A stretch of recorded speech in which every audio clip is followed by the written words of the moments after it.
Jadi traksi mobil di jalan licin itu bagus dia karena yang digunakannya itu roda depan gitu.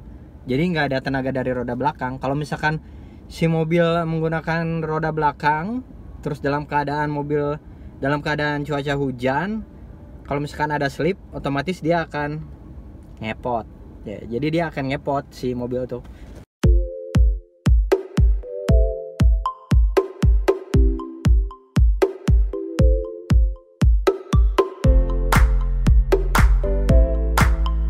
Oke, welcome back to my channel dan selamat datang di channel saya Im Samsul. Dan kali ini kita akan bahas mengenai mobil lagi, dan kali ini saya ada di mobil HR-V tipe S-CVT atau tipe S-Matic.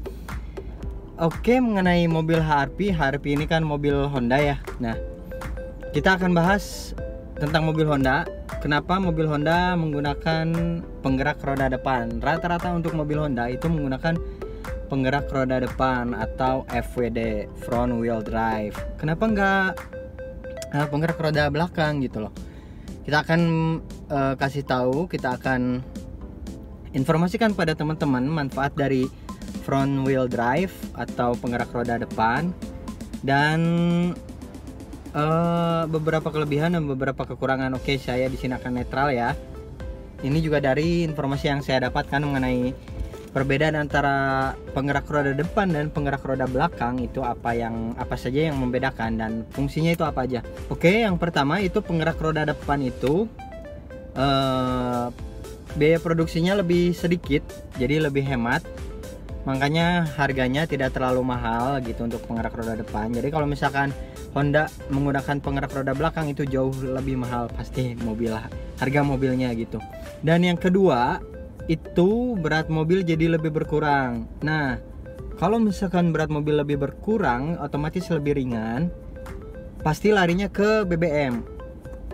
Berat mobil berkurang, ringan, otomatis ke tenaga dan ke BBM kan.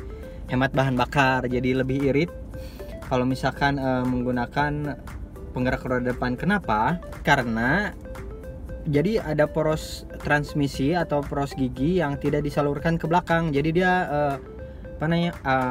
fokus di depan gitu untuk tenaganya. Terus selanjutnya untuk penggerak roda depan itu dia lebih aman, lebih safety. Karena apa? Karena kalau misalkan posisi mobil di depan, nih posisi mobil pengemudi di depan. Nah, kalau misalkan terjadi kecelakaan, otomatis yang terbentur pertama itu kan ini dulu mesin dulu. Nah, mesin Honda kan pada gede-gede tuh, otomatis mesin dulu, jadi lebih safety, dia lebih aman, benturannya pasti lebih tidak terlalu keras untuk ke pengemudi dan penumpang, jadi lebih safety-nya di situ. Terus untuk penggerak roda depan mobil Honda atau mobil yang lain juga sama aja, itu traksinya lebih bagus gitu. Jadi traksi mobil di jalan licin itu bagus dia karena yang digunakannya itu roda depan gitu.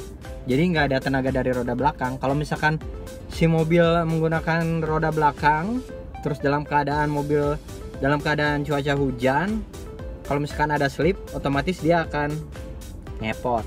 Ya, jadi dia akan ngepot si mobil tuh. Kalau misalkan penggerak roda depan, dia lebih stabil. Jadi itu fungsinya atau itu manfaat dari penggerak roda depan.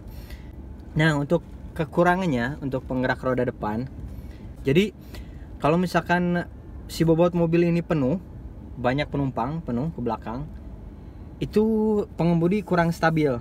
Ya, kemudinya kurang stabil. Karena apa? Kalau misalkan dalam kecepatan tinggi bobot penuh, itu karena yang diaturnya kan si setir ya, si kemudi itu kurang stabil gitu.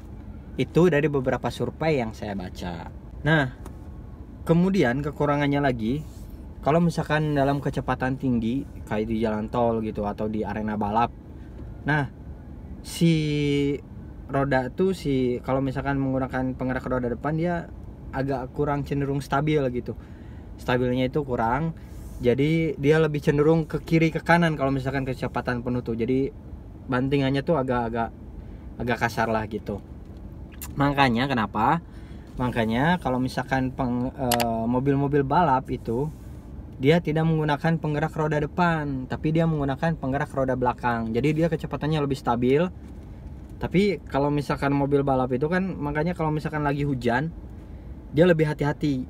Dia kan suka ada apa namanya, indikator merah gitu kalau misalkan lagi hujan, karena dia takut tergelincir gitu. Nah, ada teman saya juga kalau dulu pernah pakai Honda Freed. Dia tuh bawa mobil ke daerah Garut, dan itu tanjakannya tuh tanjak tinggi banget ya, curam banget tanjakannya.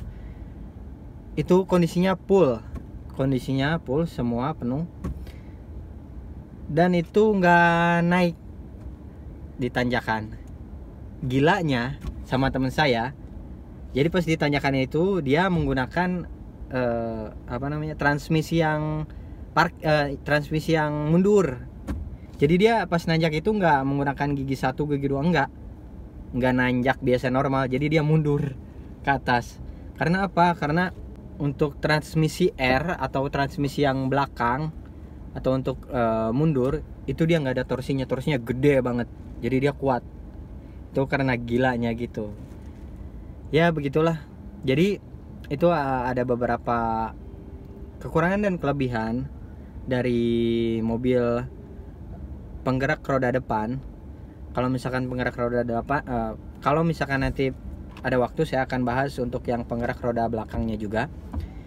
Jadi sedikitnya seperti itu kurang lebihnya. Jadi buat teman-teman yang pengen beli mobil, jangan asal beli mobil. Jadi lihat dulu ini fungsinya apa, manfaatnya apa, penggeraknya roda depan atau roda belakang. Jadi kalau misalkan penggerak roda belakang itu memang bobotnya untuk dalam kecepatan tinggi itu tuh bagus. Karena penggerak roda belakang itu dia fungsinya untuk untuk ngangkut bobot atau ngangkut yang berat-berat, itu penggerak roda belakang fungsinya. Kalau misalkan penggerak roda depan itu fungsinya buat kayak MPV, SUV, nah itu masuk. Jadi untuk mobil-mobil keluarga yang cuma dipakai di perkotaan, yang santai-santai, itu sangat nyaman, itu sangat ramah lingkungan, itu sangat irit juga, lebih murah juga gitu. Jadi buat teman-teman tinggal dipikirkan apakah mau penggerak roda depan atau penggerak roda belakang. Lihat juga kebutuhan buat teman-teman. Mobilnya itu kebutuhannya itu, kebutuhan mobil itu buat, kebutuhan beli mobil itu buat apa, dilihat juga. Jadi jangan asal beli mobil aja. Oke? Terima kasih banyak untuk waktunya, terima kasih untuk atensinya, terima kasih untuk supportnya buat teman-teman. Jangan lupa like, comment, dan subscribe agar teman-teman kalau misalkan saya akan mengupload atau ada video-video terbaru dari saya teman-teman langsung ada notifikasi dari YouTube-nya. Oke, terima kasih banyak untuk teman-teman. Dadah.